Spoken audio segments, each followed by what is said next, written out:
बोलो शंकर भगवान की जय, शिव महापुराण की जय। अन्नदान की महिमा, जो अन्न का दान करते हैं, अन्नदान की महिमा बता रहे हैं शिव महापुराण में। अच्छे कर्म करने वाले को भगवान बिना मार्ग तय किए ही यमपुरी पहुंचाते हैं। ब्राह्मणों को जूते, खड़ाऊ आदि पहनाने वाले पुरुष घोड़ों पर सवार होकर यमपुरी पहुंचते हैं। छाता, शैया, आसन आदि को दान में देने वाले व्यक्ति छायादार वृक्षों की छाया में आराम करते करते यमपुरी को जाते हैं। देव मंदिर, सन्यासी के मठ आदि बनवाने वाले, गरीबों के लिए घरों का निर्माण कराने वाले मनुष्य विमानों में आरूढ़ होकर यमलोक जाते हैं। ब्राह्मणों के चरणों को दबाने वाले व्यक्ति घोड़े पर सवार होकर यमलोक जाते हैं। सोना और चांदी का दान करने वाले व्यक्ति स्वर्ग के अधिकारी होते हैं। अन्न का दान सब दानों में उत्तम बताया गया है। यही दान प्राणियों का जन्मदाता बताया गया है। यह दान प्रसन्नता, रुधिर, मांस, चर्बी, बल और वीर्यवर्धक है। अन्न के बिना सुख, वैभव और विकास कुछ भी संभव नहीं है। इसलिए अन्न का दान सब दानों में उत्तम है। अन्न दान करने के बाद भोजन करने से शरीर पुष्ट होता है। उसी शरीर से धर्म होता है। धर्म का आधा भाग अन्नदाता को प्राप्त होता है। शरीर का अर्थ धर्म और कर्म का साधक है। इसलिए शरीर को पुष्ट रखने के लिए अन्न दान करना चाहिए।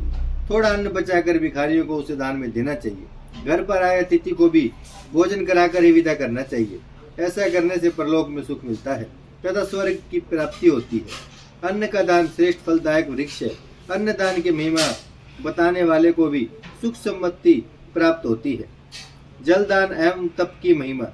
जल सभी प्रकार के प्राणियों के लिए आवश्यक है, अतः जल का दान सर्वोत्तम दान है। कुआं बनवाने वाले व्यक्तियों का आधा पाप नष्ट हो जाता है। जिस व्यक्ति के द्वारा बनवाए गए तालाब का पानी गो, ब्राह्मण तथा महात्मा लोग पीते हैं, उस व्यक्ति के समस्त वंश का उद्धार हो जाता है। तालाब में वर्षा का जल एकत्रित हो जाए तो बनवाने वाले को अग्निहोत्र का फल मिलता है। जाड़ों में जल भरे रहने पर तालाब के निर्माता को 1000 गौों के दान के बराबर फल मिलता है। हेमंत और शिशिर में जल भरे रहने पर अश्वमेघ यज्ञ का फल मिलता है। गर्मियों में जल भरे रहने पर बनवाने वाले को कभी भी दुख नहीं होता है। अतः तालाब बनवाना महान पुण्यदायक है। इसी तरह पेड़ों को लगवाना भी महान फलदायक है। सड़क के दोनों ओर पेड़ लगवाना भी महान फलदायक है। ऐसे व्यक्ति को अक्षय लोक मिलता है तथा उसके सारे वंश का उद्धार हो जाता है। फलों में पितृ, फूलों में देवता और छाया से यात्री प्रसन्न होते हैं। वृक्ष तो देव, दैत्य, यक्ष, किन्नर, मनुष्य सभी को प्रसन्न रखते हैं। इस कारण बाग बगीचे लगवाना उत्तम कार्य है। सच बोलना सबसे उत्तम तप है। पर ब्रह्म यज्ञ, तप, धैर्य शास्त्र, देवता, ऋषि, पितर आदि का पूजन, जल, विद्या, दान, ब्रह्मचर्य, परमपद सभी सत्य रूप हैं। यह पृथ्वी सत्य परी ठहरी हुई है। सत्य बोलने वाला परम तेजस्वी होता है। झूठ बोलने वाले के सभी कर्म व्यर्थ हैं। इसलिए हमेशा सत्य बोलना चाहिए।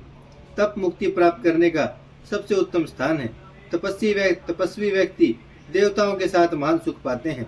तपस्या से स्वर्ग, यश, मोक्ष तथा समस्त कामनाएं प्राप्त हो जाती हैं। तपस्या के बिना स्वर्ग तो क्या, ब्रह्मलोक या शिवलोक कुछ भी प्राप्त नहीं होता। इससे ब्रह्म हत्या आदि महान पाप भी नष्ट हो जाते हैं। तप सारे विश्व को सुख प्रदान करता है। सुख प्राप्ति के लिए तप परम साधन है। तप से ही ब्रह्मा जी सृष्टि की रचना करते हैं। भगवान विष्णु भी तप के बल पर ही सृष्टि का पालन करते हैं। तप ही कामना एवं कल्याण का मार्ग है। बोलो शंकर भगवान की जय, शिव महापुराण की जय। भजमन नारायण नारायण नारायण, श्रीमन नारायण नारायण नारायण, लक्ष्मी नारायण नारायण नारायण, सत्य नारायण नारायण नारायण। भजमन नारायण, श्रीमन नारायण, लक्ष्मी नारायण, सत्य नारायण। भजमन नारायण नारायण नारायण।